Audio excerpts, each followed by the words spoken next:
your creatives suck or you're not testing enough creatives. Most likely it's a little bit of both. And let me explain why. For those that know me, my name is John, and I spend $1 million per month or more out of my own pocket on Facebook ads, mainly for various lead gen, pay-per-call campaigns as a publisher, as affiliate. And what I want to share with you in this video is why you're probably not getting the results, whether it's your e-com brand, your coaching business, your brick and mortar, or your lead gen pay-per-call, why you're probably leaving a lot of money on the table if things are already working for you, or if things aren't working, assuming the offer is good, your funnel works, everything else is set, that you have a lot of room for improvement with creating. So let's jump into my creative testing campaign with an offer we've been running for a bit, okay? And I've gone over this strategy before on this channel, but I still want to share it with you now. Every one of these ad sets, all 73 of them, have their own ad. It's a one ad per ad set. Some people argue this is the best way to test. I see it work, so I keep doing it, as well as other strategies that I've shared before with like big caps, CBOs, and name it. This strategy works, okay? Plain and simple. Now, the reason why I want to show this specifically is just to show you the difference in the outcomes of slight iterations, variations, and then general concepts as a whole. So typically the way we test for any offer is we build 3 to 5 main concepts, and then within those concepts, we have some type of variable or iteration, whether it's the voiceover voice used, whether it's the UGC person in the video, whether it's the B-roll, whether it's the speed, whether it's the script itself, right? So like whatever the concept, the idea of the video is, you just iterate on some type of video, or you could just have the same video with a different hook. And that different hook could be the creator, could be what they say, could be a lot of things, right? So the idea is very simple. It's multiple concepts, and then within those concepts, you multiply out the number of videos based on some type of variable, not rocket science. And then it becomes a numbers game. But as we watch here, so we spent a little bit over $4,000 with this offer, and we're seeing average cost per lead is $158, which we were around 200 before this round of creative tests, like 2 to 250. So this is awesome, already better on average. But then within the ad, within the individual ad itself, these aren't scaled up. Like these have only spent, you can see here like $58, $56. You need to spend more to really get good data to see the average CPL of some of these winners. But there's a very good chance that we're going to be sub $100 per lead, which is phenomenal and super scalable for the offer, right? We typically want to be $250 or less for this specific offer. But what I want to show you here is we're seeing conversions with this, right? If you sort just by results, just on the $50 to $60 spent for these. So it does need more data. But what's interesting is the variance you're going to see here. So if we even just click by link clicks, you're going to see just such a broad variance of the cost per click and the click-through rate. Like I can say with some level of confidence that these probably aren't going to work out. The ones that have had spent $60 and had 1 click. So like I could start killing some of these super expensive click ones off.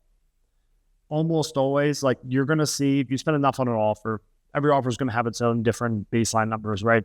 But you spend enough on a specific offer, you're going to find that there's like an average cost per click. Let's say for some of these hyper niche offers we run, it's like $5 cost per click. It's seven with the bad ones. Probably like 5 once we kill off a lot of the trash. What we're almost always going to find, not always, but almost always, is the winning ad, the one that converts the best. The cost per click is probably going to be anywhere from like $4 to $6. Sometimes it's going to be the one that has a cost per click of like 6 to 8. Usually not, but it could be. And then once in a blue moon, it's going to be the one that has like a $2 to $4 cost per click. But almost always, the one that's super expensive cost per click just ain't going to work, right? Like you can see here, this data is not perfect because of iOS, but if I looked in my red track, I'd probably see something similar. Basically everything here has a plus $15 cost per click. I could just turn this off with confidence, assume that it's not going to actually back out, okay?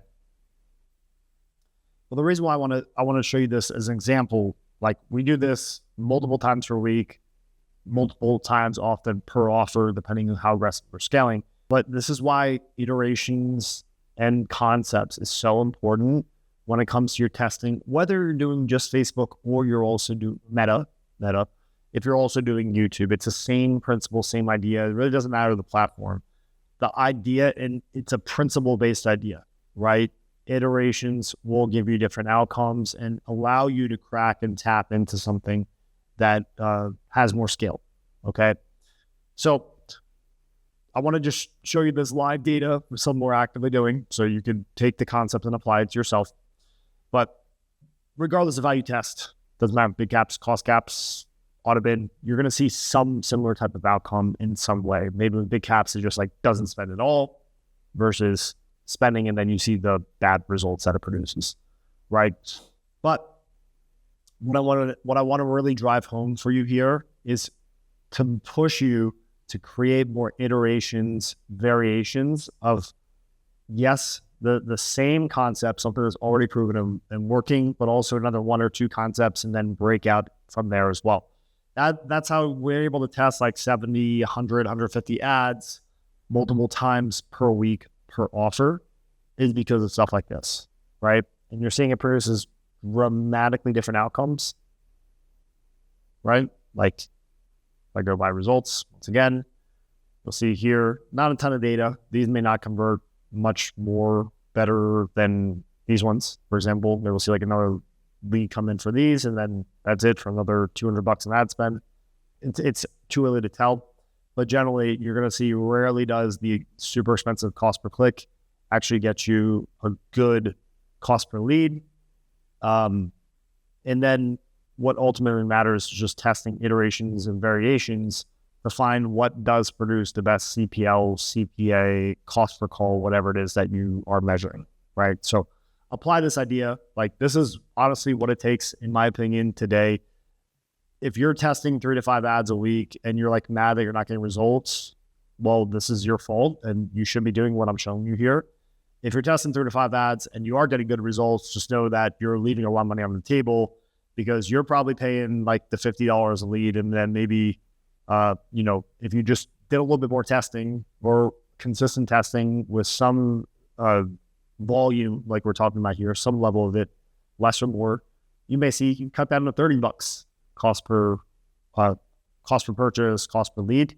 Tell you what, I'd rather pay 30 instead of 60. Once again, not a ton of data. This may turn out to be a complete flop, but this is the general idea of how we test every single offer and then continue to drive performance over time. Apply this. If you have any questions, drop in the comments below and let me know what you think. Like and share as well with someone else that does media buying.